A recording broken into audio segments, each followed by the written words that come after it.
Livro do profeta Amós, capítulo 5, e o versículo 4. Quantos encontraram o texto, digam: eu leio a Bíblia. Capítulo 5, versículo 4 diz: assim diz o Senhor, a casa de Israel: buscai-me e vivei. Vou repetir. Assim diz o Senhor, a casa de Israel: buscai-me e vivei. Mas não busqueis em Betel, nem em Gilgal, nem em Berseba, porque Gilgal será levado cativo e Betel desfeito em nada. Buscai a Deus e vivei. Vamos juntos repetirmos o versículo 4, toda a igreja no 3, vamos lá bem forte, 1, 2, 3.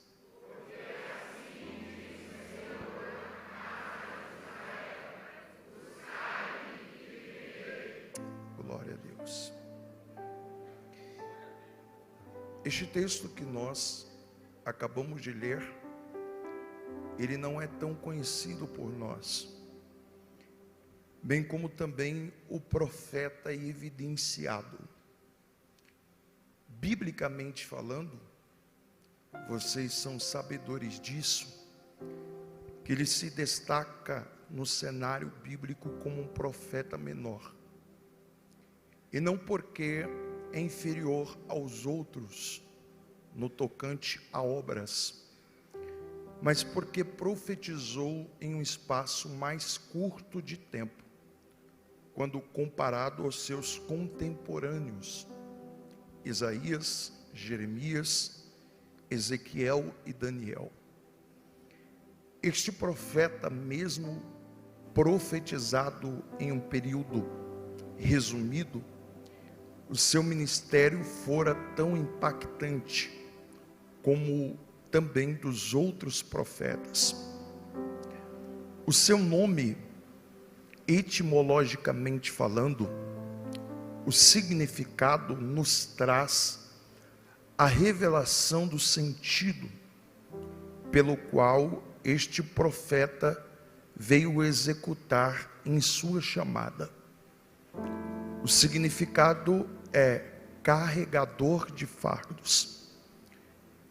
E neste livro nós vamos ver diversos fardos difíceis que este profeta necessitou de carregar em um período de prevaricação de Israel diante de Deus.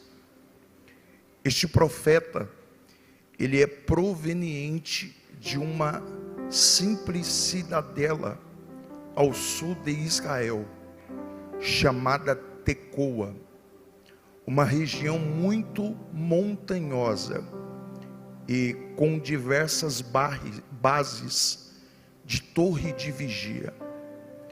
Apesar disso, esta não é a sua principal função. A principal função deste profeta é de ser boiadeiro e um ajuntador de sicômoro. Este profeta, ele é de uma origem tão simples e tão humilde, que Deus não deu a ele o privilégio de estudar na escola dos profetas, o núcleo espiritual situado em Gilgal, fundado pelo profeta Samuel, onde rapazes neófitos, ávidos ao ministério profético, se assentavam junto ao rabino da época para ler as 613 leis da Vaikra, cultivar a Torá e compartilhar de experiências proféticas sobrenaturais. Mesmo não tendo o privilégio de estudar nesta escola, o Senhor usou ele como todos aqueles que se assentaram para estudar nesta escola. Este profeta, apesar de ser proveniente da cidadela ao sul, Deus usou ele para profetizar no reino do norte. Sendo assim, logicamente que a profecia de Deus na boca dele fora em um tempo após a divisão do reino de Israel. E nos dias de Amós, quem estava sentado sobre a cadeira nos reinos monárquicos ao sul e ao norte, primeiro é Uzias, ao sul, na capital Judá, e segundo ao norte, quem estava era Jeroboão. Uzias, vocês são sabedores, que prosperou demais, prosperou ao ponto, pastor Josué, que ele conseguiu o êxito de construir torres no deserto e fontes no deserto. E não só isso, se armou de forma bélica e conseguiu estabelecer a paz ao reino do sul. Igualmente, ao norte, cujo rei é Jeroboão, de forma financeira, o povo também estava cada dia mais a avançar. Jeroboão, como sempre foi um estadista, fizera aliança com os reinos circunvizinhos, conseguindo estabelecer a paz ao norte de Israel. Se armou de forma bélica, fez aliança com os outros estados, mas principalmente ele ativou de forma avassaladora a economia com uma estratégia diferenciada, fazendo que o reino do norte fosse o principal transportador de matérias-primas aos outros estados. Sendo assim, no reino de Jeroboão, a economia estava superaquecida e os empreendedores a cada dia mais estavam a prosperar.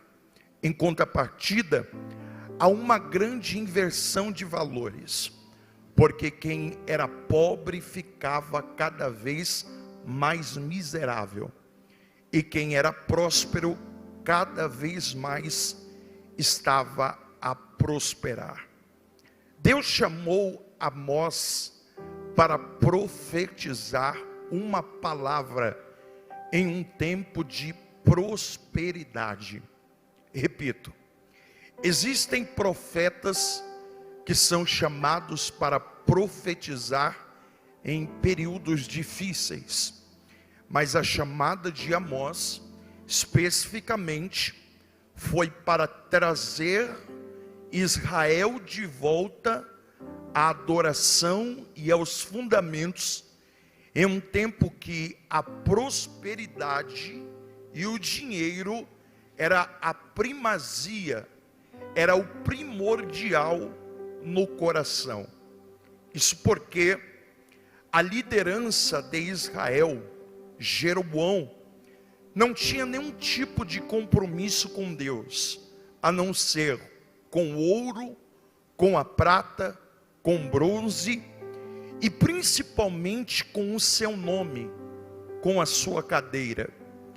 E para se perpetuar na cadeira, Jeroboão faria o que fosse possível, até mesmo comprometer o sagrado. Deixa eu contar uma história para vocês. Era ordenança de Deus em 3 datas, a saber, Pessá, Shavuot e Sucó, festa da Páscoa, festa do Pentecoste, e também na festa das cabanas, descer a Jerusalém para dar festas de gratidão a Deus, pois lá estava o templo de Deus, o templo do Senhor. Israel vai a Jerusalém adorando, cantando hinos, louvores a Deus. Mas Jeroboão teme que este povo que desce para adorar em Jerusalém poderia se rebeliar e tirá-lo da cadeira. Então, entre deixar o povo adorar ou correr o risco de perder o seu reinado, ele teve uma estratégia, uma ideia maquiavélica. Qual? Vou construir um templo no Reino do Norte, precisamente em Betel. Antes o seguinte álibi: a partir de agora, Shavuot, Pessá e Sucó será dada aqui a Deus. Sendo assim, não precisará mais de descer a Jerusalém, porque eu vou construir um templo aqui. Betel será um novo lugar da entrega e da adoração. O problema é que neste lugar que ele vai construir o templo, quem dá as ordens não é Deus, quem dá as ordens é ele mesmo, porque ele entende que pelo fato dele ser o principal financiador e o principal patrocinador, a obra tem que estar sujeito a ele. É mais ou menos assim: eu dou a cadeira, mas vai sentar quem eu quero. Eu dou o som da igreja, mas vai pregar e vai cantar quem eu quero. Eu dizimo e oferto alto, mas da porta para fora eu vivo como eu quiser, e não aceito nenhum tipo de rédea de absolutamente ninguém, porque ele acha que ele é o dono da obra, ele acha que ele é o dono do altar. Mas como Deus ainda é o dono da igreja, Deus levantou Amós com uma palavra profética de muita necessidade. Por quê, pastor? Naqueles dias, o sacerdote que Jeroboão levantou, que não foi Deus, foi ele mesmo, aceitava qualquer tipo de oferta, ao ponto que as meretrizes vendiam seus corpos, e parte do dinheiro arrecadado na prostituição trazia no altar e diziam: nós nos prostituímos, nós vendemos o nosso corpo, mas aqui está a minha oferta, a minha flor de farinha, o meu novilho, o meu ouro, para Deus apagar o meu pecado. Os ladrões roubavam os mais vulneráveis, e parte do dinheiro trazia no altar e dizia: nós pegamos aquilo que não era nosso, mas aqui está a minha oferta para Deus apagar o meu pecado. O contexto de Israel é esse: oferta, pecado, pecado, oferta. Não importa como nós vamos viver da porta para fora, o que importa é trazer a oferta da porta para dentro, porque se nós levarmos a oferta, o nosso pecado já estará apagado. Israel pensa 2 coisas, e por isso eles se comportam desta forma. O que eles pensam? Pelo fato deles serem uma nação escolhida, o juízo de Deus não virá sobre eles. Sabe aquela ideia, quem tem promessa não morre? Então eu posso viver conforme eu quero, conforme eu quiser, e não virá o juízo de Deus. É isso que Israel pensa. Segundo, Israel pensa: para que ter compromisso, se o compromisso não é maior do que os meus sacrifícios que eu vou levar? Como Deus é o dono do altar, Deus então levantou Amós com a seguinte profecia, e eu vou ler o texto, e quem achar que tem que dar glória, dá glória pela palavra. Olha o que diz: assim diz o Senhor, buscai-me e vivei. Em outras palavras, Deus está dizendo, pastor, oferta não substitui mais um compromisso com Deus. Oferta não substitui mais uma vida de santidade a Deus. Do jeito que vocês estão caminhando ao cemitério. Do jeito que vocês estão caminhando para um caixão, mas ainda tem uma saída. Qual? Se vocês buscarem, vocês vão viver. Mas se vocês não buscarem, abram as covas, porque se preparem, vocês vão morrer. Quando Israel ouviu essa palavra, eles rebateram o profeta e disseram: ora, nós temos o lugar da busca. Qual? Betel, o lugar que anjos um dia subiu e desceu. Nós temos Betel, a casa de Deus, o templo que o nosso rei levantou. Mas o Senhor diz: eu vou destruir Betel. Aonde vocês vão me buscar? E se vocês não me buscarem, vocês vão morrer. E o povo então disse: então nós vamos para Gilgal, porque lá tem os profetas que revelam. Lá os profetas vão falar aquilo que nós queremos. E o Senhor diz: eu vou destruir Gilgal. Os profetas são meus, e eu vou calar a boca deles. Aonde vocês vão me buscar? E se vocês não me buscarem, vocês vão morrer. Então o povo gritou: nós vamos a Berseba, porque lá é o lugar dos poços que Abraão cavou. Mas o Senhor diz: vai ficar só a placa do poço, porque eu vou secar a fonte e vou destruir Berseba. Aonde vocês vão me buscar? E se vocês não me buscarem, vocês vão morrer. Perceba neste texto que Deus está exigindo uma entrega, mas é uma entrega, pastor, tão acima do normal, que compromete a própria vida deles. Eu estou sentindo Jesus aqui. É uma entrega a um nível tão superior, que compromete a vida deles. Se eles não entregarem corpo, alma e espírito, eles vão morrer. Uma glória. Agora, se eles entregarem, eles vão viver, e vão viver as promessas de Deus. Para eles viverem tem que ter uma entrega. Mas aqui vem o ponto: não tem o local da entrega, porque o local da entrega será destruído pelo próprio Deus. Ou seja, Deus requer uma entrega, mas o Deus que quer entrega vai destruir o local da entrega. Então como entregar? Aleluia. Sabe que Deus está querendo fazer este povo entender, e nós entendermos aqui esta noite, que a proposta de Deus não é sobre uma entrega comum. Eu estou sentindo Deus aqui. A entrega que Deus requer de nós é corpo, alma e espírito.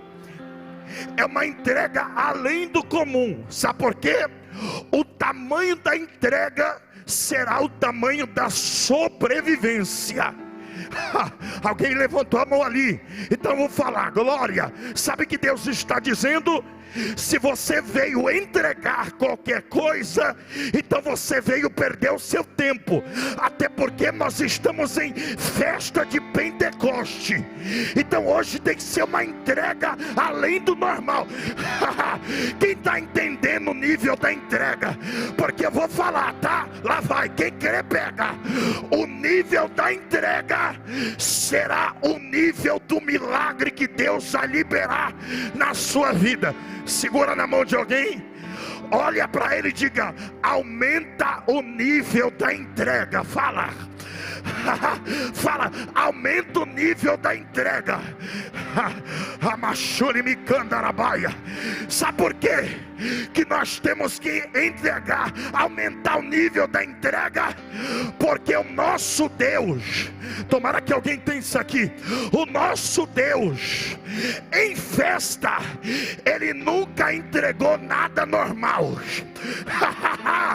Em festa Ele sempre entregou além do normal. Será que alguém pega? Ele disse: eu vou levar Israel para fazer uma festa no deserto.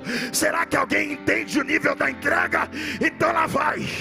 Jesus não morreu em qualquer dia, Ele morreu em uma festa. Olha o nível da entrega. O Espírito Santo não desceu em qualquer dia, Ele desceu em uma festa. Você não pegou? Então lá vai. O nível da entrega, o nível da festa é o tamanho do derramado Espírito. Quem entende isso, levante as duas mãos para o céu, fecha o olho e declara a sua entrega para Ele aí. Amanjoria, abaracante comanaia. Eu já estou vendo o céu se abrindo aqui agora. O diabo já está recuando da tua casa. Eu sinto Deus aqui, hein? O tanto de glória é o tanto de milagre que desce lá. Agora, quem não crê não fica quieto, mas quem crê aumenta o nível.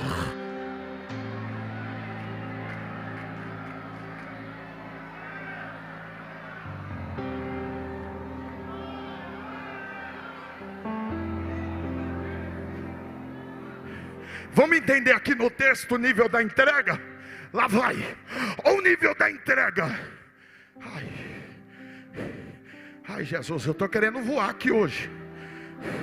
Olha o que ele diz: assim diz o Senhor: buscai-me e vivei. Vou repetir: buscai-me e vivei. Vamos lá. Ele não diz buscai. Ele diz buscai-me e vivei. Sabe o que ele está dizendo? Não é sobre templo, não é sobre religiosidade, não é sobre costumes, não, é sobre coração, alma e espírito, é sobre mim. Sabe o que ele está dizendo? Não é sobre religiosidade, é sobre eu. Sabe por quê? Ele está dizendo: a religiosidade está levando vocês para o caixão.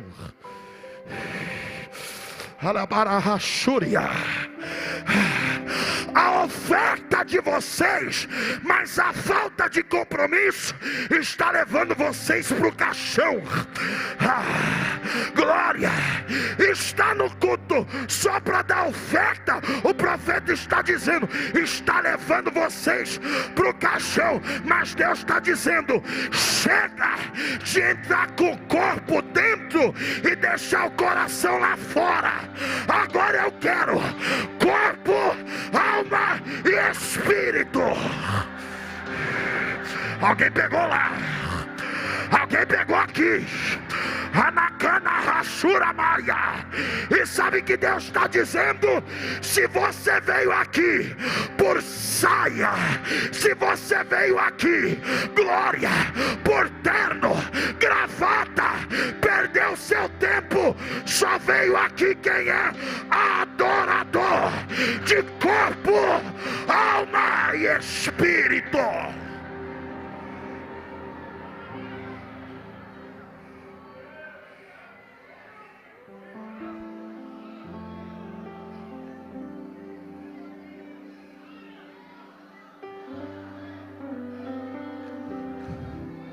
Eu quero uma entrega.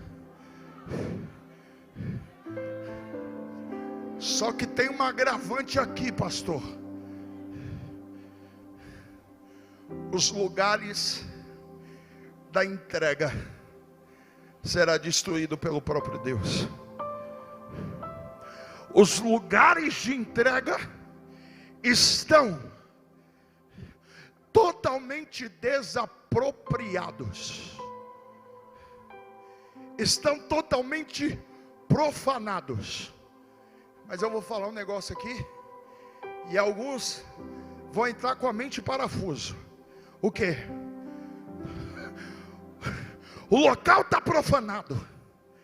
Deus vai destruir. Só que Deus não mandou eles saírem.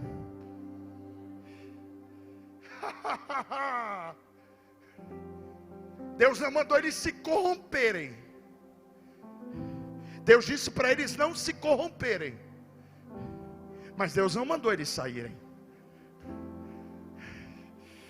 Deus não mandou eles saírem. O lugar é difícil, é complicado. Aleluia. Sabe que Deus falou para mim? Que tem pessoas que me ouvem agora, que o seu local da entrega está tão difícil.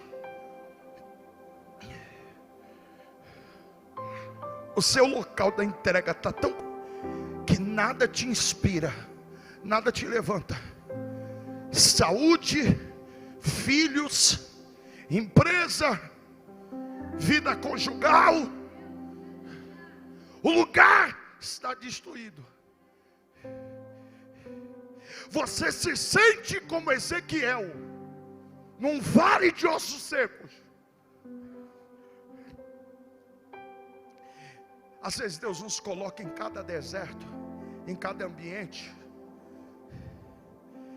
E nestes momentos a única coisa que nós pensamos é: vamos para a casa de Deus, porque lá é o lugar da resposta. Eu estou pregando para pessoas aqui que talvez você não dê um glória a Deus ainda, não é porque você é gelado. Talvez você não dê um aleluia alto ainda, não é porque você está frio. É porque você precisa de uma resposta. E você está com o seu coração afligido. E você está dizendo: Senhor, o que eu devo fazer? Olha o meu local. E parece que profeta não falou com você ainda. Parece que a palavra não falou com você ainda. Mas é nestes momentos que Deus se manifesta com uma palavra. Qual? Eu quero uma entrega.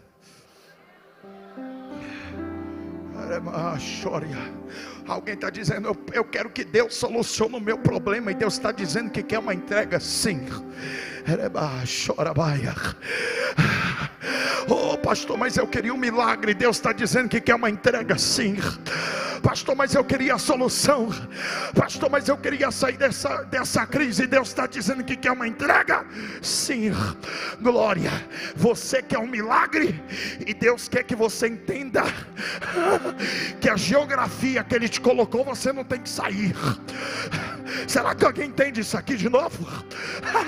É por isso que, por mais que esteja difícil, Deus não mandou você sair, porque a geografia foi Ele que te deu, a família foi Ele que te deu, a casa foi Ele que te deu, os filhos foi Ele que te deu. Glória. A empresa foi Ele que te deu. Tá difícil, tá, mas ela foi Ele que te deu. Tá complicado, tá, mas quem deu foi Ele. E se quem deu foi Ele, Deus está dizendo: você não vai sair da onde onde eu te coloquei. Você não vai sair daquela casa, você não vai sair daquela empresa. Não, quem vai sair é o opositor. Faz assim com a sua mão, glória. Faz assim com o dedo indicador, aleluia. Aponta para sua casa agora. O vale de osso seco estava difícil, mas Deus não mandou Ezequiel sair. Deus disse: aí, você é osso ou você é profeta? Se você é profeta, libera a palavra agora, vai. Libera a palavra agora. Aponta o dedo para sua casa e diga: a casa é minha, a família é minha, o território é meu. Glória. Então assim diz o Senhor: os ossos estão reconstruindo agora. A restituição começa agora. Quem entende isso?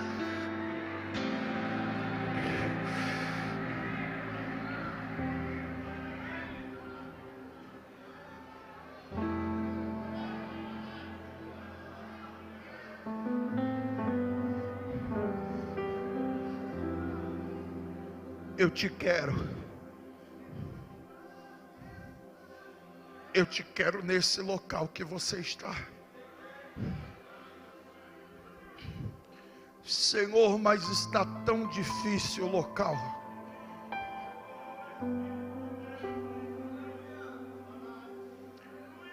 Deus está, eu sinto Deus aqui,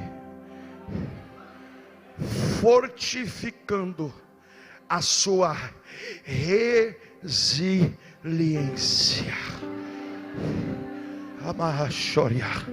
A capacidade de sobreviver no meio do vento, a capacidade de cantar no meio da tempestade, a capacidade de adorar no meio do caos, a capacidade de ser como a fênix, sair cantando, sair voando no meio do fogo, a capacidade de ser como uma águia. Eu estou pregando para águias de Deus aqui essa noite. Tem águias aqui. Lá vai, está escrito: quem espera vai voar como a águia. E águia assim pode quebrar o bico, tirar as penas e as unhas, mas depois do processo voa mais longe.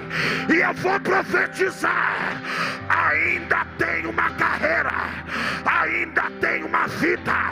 E Deus está dizendo: eu te darei resiliência, resiliência, resiliência.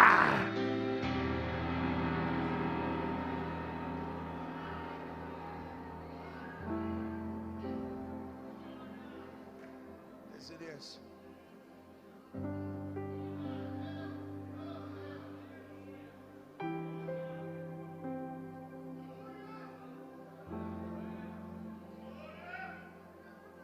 E eu caminho para a conclusão, por causa do horário. Pastor,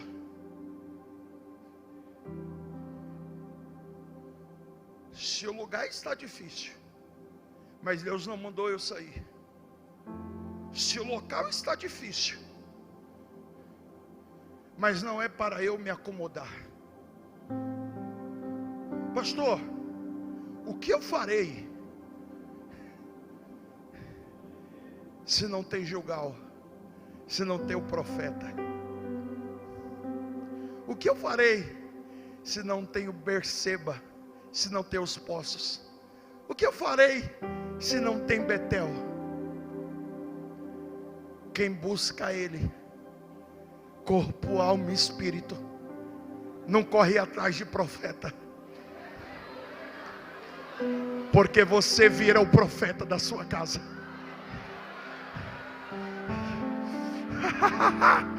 Quem busca Ele Não corre atrás de poço, porque Deus faz você virar fonte.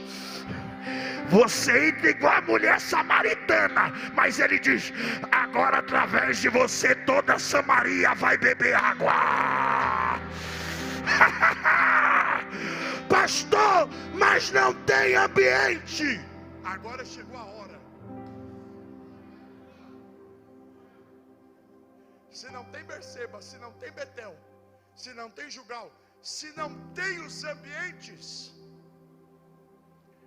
eu convido vocês para serem criadores de ambiente. Olha para quem está ao seu lado e diga assim: Deus te chamou. Deus nos coloca em geografias difíceis. Deus nos coloca em geografias complicadas. Vou repetir. Deus nos coloca em geografias difíceis. E afirmo: Deus não erra na sua geografia. Pastor, mas está difícil onde eu estou. Deus não errou aonde Ele te colocou. Deus não errou. Se Ele errasse na geografia, Ele tinha errado quando colocou José em uma casa que os irmãos dele queriam matar. Se Deus errasse na geografia, Ele não tinha feito Moisés nascer em um tempo onde todas as crianças seriam sacrificadas. Se Deus errasse na geografia, Ele não tinha descido em um pasto para escolher um rei de Israel. Se Deus errasse na geografia, Ele não tinha mandado um profeta ir para um vale de ossos secos. Se Deus errasse na geografia, Ele não tinha colocado um profeta em uma casa de um oleiro. Se Deus errasse em uma geografia, Ele não tinha feito o filho dele, chamado de rei, nascer em uma manjedoura. Se Deus errasse na geografia, Daniel não tinha ido para a cova. Se Deus errasse na geografia, Misael, Ananias e Azarias não tinha ido para uma fornalha. Segura na mão de alguém que está ao seu lado e diga: Deus não erra na geografia. Fala: Deus não erra na geografia. Se Deus errasse na geografia, Ele não tinha olhado para uma terra sem forma e vazia e falado: haja, haja, haja. Se Deus errasse na geografia, Ele não tinha colocado Jonas em um ventre de uma baleia.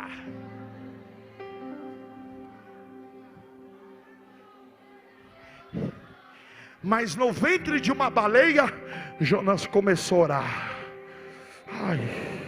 Sabe por quê? Jonas não viu o ventre. Jonas viu no ventre um culto de oração. Alguém pegou aí? Então não é sobre o lugar, é sobre como você vê os lugares. Jonas viu no ventre de uma baleia um ciclo de oração, e ele começou a orar.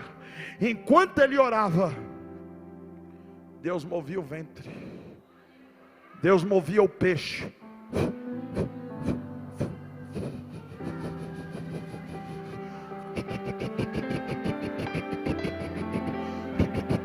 Jonas ora e o ventre do peixe. Jonas ora e o peixe está se movendo. E Deus está dizendo: ora que eu vou mover o peixe. Ora porque eu vou mover o peixe.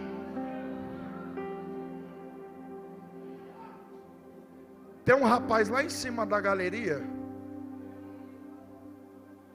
Ele está de preto. Eu acho que ele está de óculos. Ele olhou para o lado agora. Eu queria que ele ficasse de pé. Está com vergonha, é? Então você vai vir aqui agora.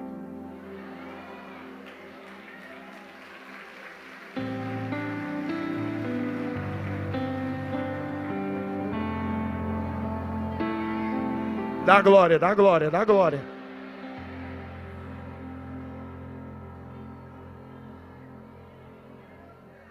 Não fica tímido não. É todo mundo família aqui. Deixa eu falar para você.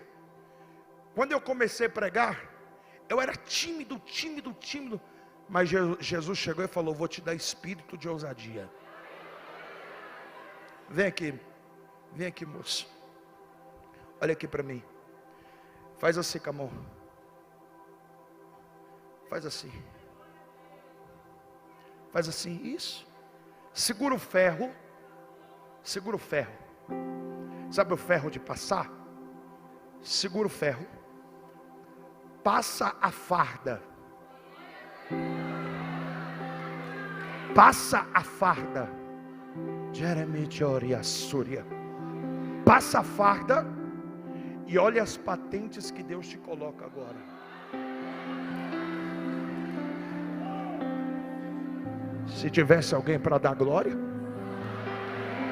passa de novo. Porque Deus olhou para o Samuel aqui hoje. Quem é Samuel, meu filho? Quem é Samuel? Glória. E está dizendo assim: se prepara, porque eu vou te colocar naquele concurso público. Você vai entrar naquela viatura. Cama, chore, cama, geme, cante. Se tivesse alguém para dar glória agora. Porque no glória da igreja Deus está dizendo: a vaga da Rotan vai ser sua.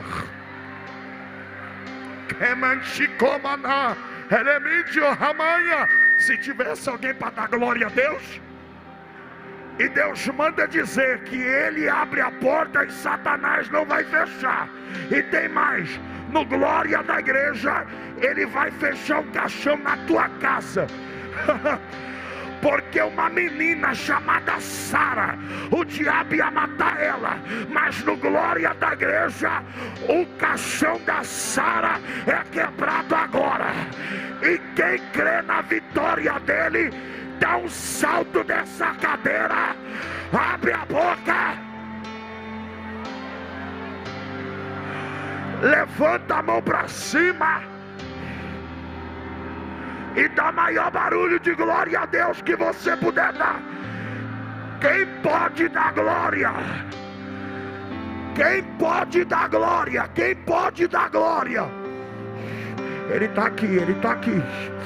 Ele está aqui, Ele está aqui, Ele está aqui, Ele está aqui, Ele está aqui. Quem pode dar glória? Quem pode dar glória?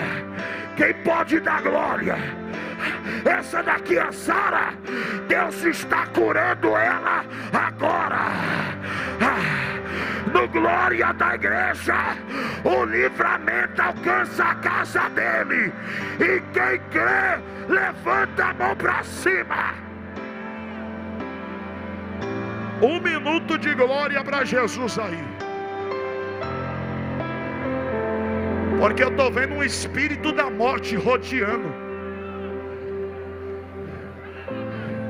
Eu estou vendo um espírito da morte rodeando. Mas no glória da igreja Deus está dizendo: eu vou agora repreender o espírito da morte.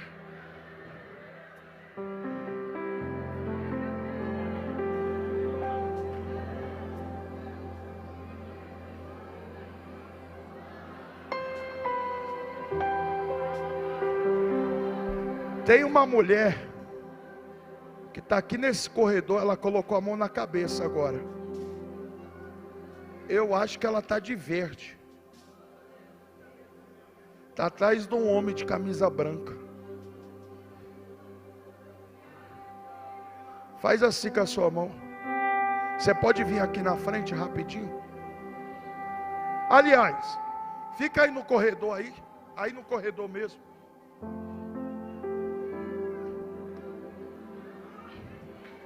Faz assim. Deus troca as suas células agora. Vou repetir. Deus troca as suas células agora. O câncer não vai mais nascer.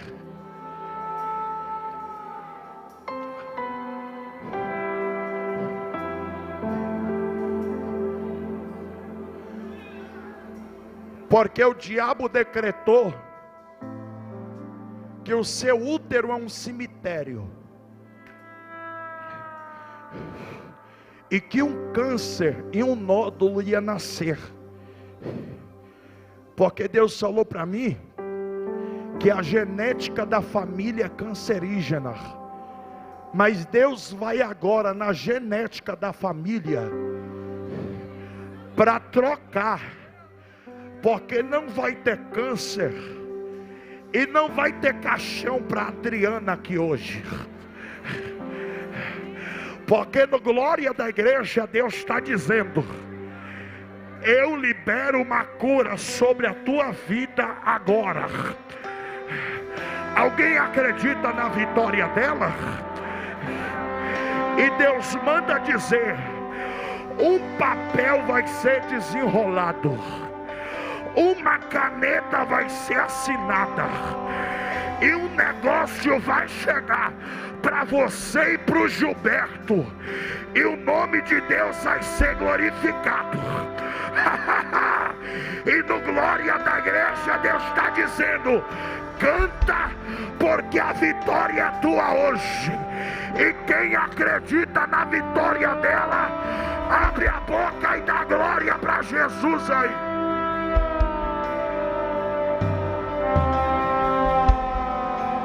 Levante as duas mãos para os céus agora. Fica de frente com quem está ao seu lado assim, de frente com ela. Diga assim para ele: não importa o ambiente. Fala assim: você vai sobreviver. Fala: não importa o ambiente, você vai sobreviver. Aonde Deus te colocou. Diga assim: se você não tem mais força para orar por causa do ambiente, diga assim: eu vou ser o profeta que Deus vai usar para você agora. Coloca a mão na cabeça dele agora.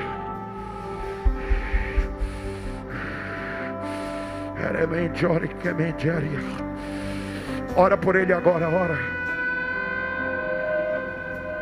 Enquanto Paulo e Silas adoravam, o ambiente era transformado. Ora, ora, ora, ora, ora, ora, ora, ora, ora, ora, ora. Um terremoto de Deus está acontecendo na Vila Nova agora. Um terremoto de Deus está acontecendo agora. Ele está movendo o lugar agora. Ora, ora, ora, ora, ora, ora, ora, ora, ora. Ora, ora, ora, ora, ora. Isso. Ora por ele, ora por ela. Quem é batizado, fale língua estranha. Seja profeta para ele agora. Agora. Ramanaxeria. Ramanassúria. Terebaracandarabaia. Uramaxéria. Recebe agora. Recebe agora. Recebe agora. Agora. Agora. Uma nuvem da glória acaba de pousar aqui.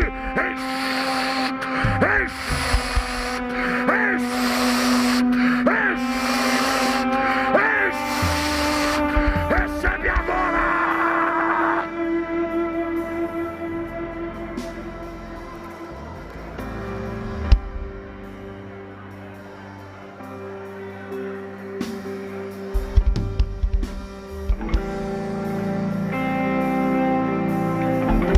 Pastor me deu autoridade aqui, eu vou ser profeta. Pastor me deu liberdade, eu vou ser profeta. Quem quer que eu paro, diga glória. Quem quer que eu continue, diga aleluia. Só quem precisa de um milagre, sai do seu lugar e vem aqui agora. Só quem precisa de um milagre na sua casa, na sua família, vem, vem, vem, vem, vem, vem, vem, vem, coloca a mão na cabeça dela. Deus vai trocar o sangue dela agora.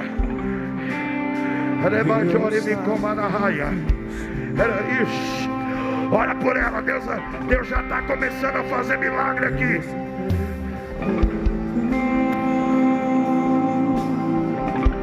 Tem uma senhora que está ali, ó, de rosa. Vem aqui, tem um milagre para você, vem aqui.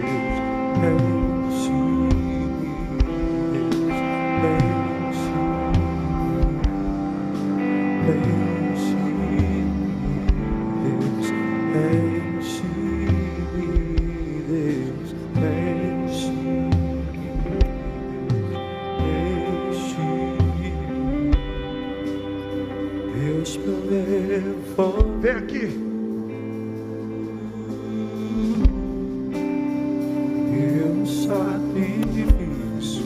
Olha aqui para mim, vem aqui.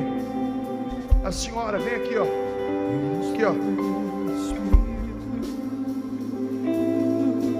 A senhora pode declarar uma palavra na sua casa? Pode? Olha aqui para mim. A senhora me conhece? Eu nunca te vi. Escute, qual é seu nome, minha filha? Qual é seu nome, minha filha? Sebastiano, olha aqui para mim. O espírito da morte saiu da sua casa agora. Você crê nisso? Diga assim: o espírito da morte. Diga assim: o espírito da morte saiu da minha casa e da minha família. Diga assim: quando eu estou aqui, Deus foi lá no cemitério de Louisiana agora.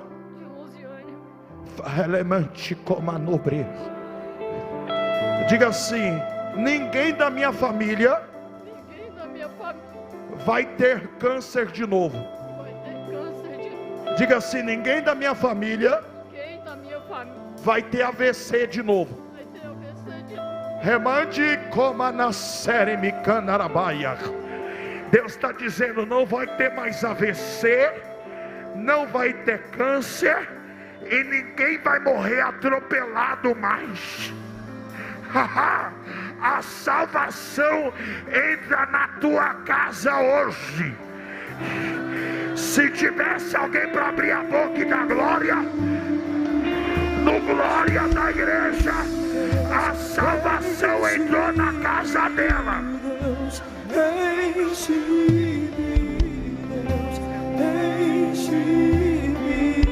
Não vai ter cirurgia, Deus te cura agora. Não vai ter cirurgia. Segura ela aí que ela pode cair aí, ó. Há uma cirurgia de Deus que Ele está fazendo aqui agora nela.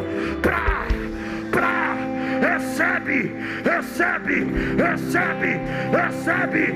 Quem quer abre a boca. Coloca a mão no coração.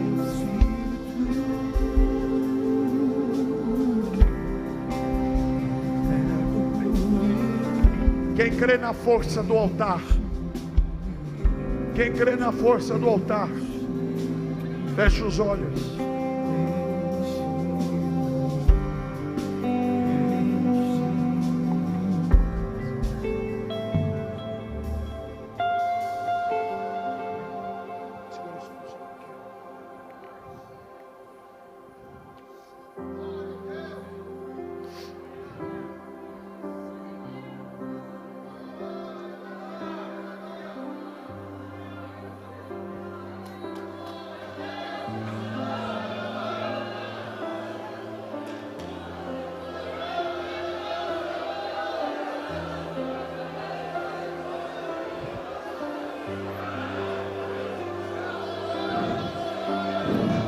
Eu estou ouvindo barulho de corrente quebrando aqui. Eu estou ouvindo barulho de correntes quebrando aqui. Coloca a mão no coração agora. Eu vou contar de 1 até 3 e vou dar um sopro. Os obreiros, fiquem atentos. Se alguém cair no chão, começar a se tremer, se arrepiar, passar mal, há uma unção de Deus nessa casa. Fecha o olho. Os obreiros ficam atentos. Eu vou contar de 1 até 3 e vou dar um sopro. Quando eu der um sopro, alguém pode começar a gritar, espernear, passar mal, se tremer, cair no chão. Glória. Eu conto 1, que a unção de Deus se manifeste nos 4 cantos desta casa, e aonde estiver uma obra do mal, câncer maligno, doença na medula, no sangue, demônio que mata com câncer, vamos, espírito de loucura, sai dessa casa, sai dessa rua, agora. Se alguém foi vítima de feitiçaria, vomita, vomita agora, agora, agora. Aonde tiver um caroço, desapareça. Aquela que é estéril, abre o ventre agora. Vício, vai embora. Eu conto 2.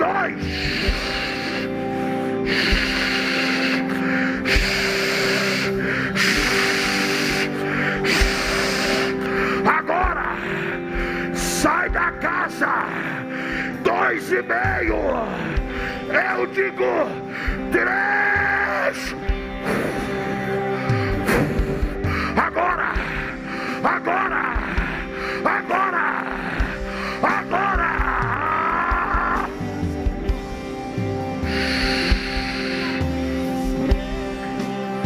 Coloca a mão na sua cabeça.